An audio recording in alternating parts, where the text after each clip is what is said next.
தமிழக சட்டப்பேரவை தேர்தலுக்கான வாக்குப்பதிவு வரும் 23ஆம் தேதி நடைபெறுகிறது. இதற்கான வேட்புமனு தாக்கல் கடந்த 30ஆம் தேதி தொடங்கி 6ஆம் தேதி நிறைவடைந்தது. இதனைத் தொடர்ந்து வேட்புமனுக்கள் மீது நேற்று பரிசீலனை நடைபெற்ற நிலையில் நாளை வேட்பாளர் இறுதிப் பட்டியல் வெளியாகிறது. இதையடுத்து தமிழக தேர்தல் களம் சூடுபிடித்து வருகிறது. இந்நிலையில் கரூர் மாவட்டம் அரவக்குறிச்சி தொகுதி தற்போதைய திமுக சட்டமன்ற உறுப்பினர் இளங்கோ 2வது முறையாக மீண்டும் போட்டியிடுகிறார். இதையடுத்து காலை முதல் இரவு வரை தீவிர பரப்புரையில் ஈடுபட்டு வருகிறார். இந்நிலையில் இன்று அரவக்குறிச்சி சட்டமன்ற தொகுதிக்குட்பட்ட புங்கம்பாடி ஒன்றியத்திற்குட்பட்ட எருமார்பட்டி மற்றும் அதன் சுற்று வட்டார கிராமங்களில் திமுக வேட்பாளர் இளங்கோ பொதுமக்களிடம் வாக்கு சேகரித்தார். வேட்பாளருக்கு அப்பகுதி பொதுமக்கள் சால்வை அணிவித்தும் பூக்கள் தூவியும் உற்சாக வரவேற்பு அளித்தனர். அப்போது பேசிய வேட்பாளர் இளங்கோ அரவக்குறிச்சி சட்டமன்ற தொகுதிக்கு சிறப்பு நிதி பெற்று 6 மாத காலத்திற்குள் அனைத்து பகுதிகளுக்கும் காவேரி கூட்டு குடிநீர் திட்டம் செயல்படுத்த முயற்சி மேற்கொள்வேன் என்று உறுதிபட தெரிவித்தார்.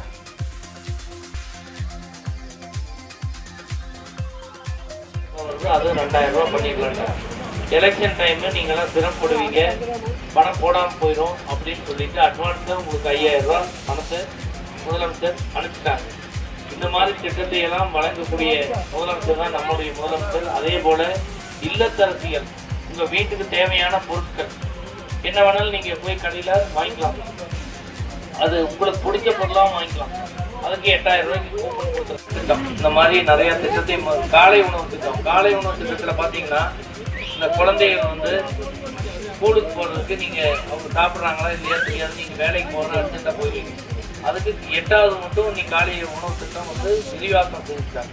இந்த மாதிரி திட்டத்தை எல்லாம் வழங்க முதலமைச்சருடைய தரத்தை வலுப்படுத்த வேண்டும், மீண்டும் முதலமைச்சர் ஆக்க வேண்டும், என்னை சட்டமன்றத்துக்கு நீங்கள் அனுப்ப வேண்டும், உதயசூரியன் சின்னத்திற்கு வாக்களிக்க வேண்டும் என்று கேட்டு முறையா காவிரி தண்ணி சரியா வருவதில்லை. அதுக்கு காரணம் என்னன்னா அந்த கருப்பூர் போட்டதுல சரியான பிரச்சனை இருக்கு. சிறப்பு நிதியை பெற்று இந்த 6 மாச காலம் உறுதியா சட்டமன்றத்துல முதல் கூட்டத்தொடர்ல அதான் பேச போறேன். பேசி அனைத்து ஊர்களுக்கும் காவிரி கூட்டு குடிநீர் திட்டம் வருவதற்கு உறுதியாக முயற்சி எடுப்பேன் என்று உங்களிடத்திலே கூறி நீங்கள் எல்லாம் ஒட்டுமொத்தமாக உதயசூரியன் சின்னத்துக்கு வாக்களிக்க வேண்டும் என்று கேட்டு நன்றியை கூறி விடைபெறுகிறேன். நன்றி, வணக்கம்.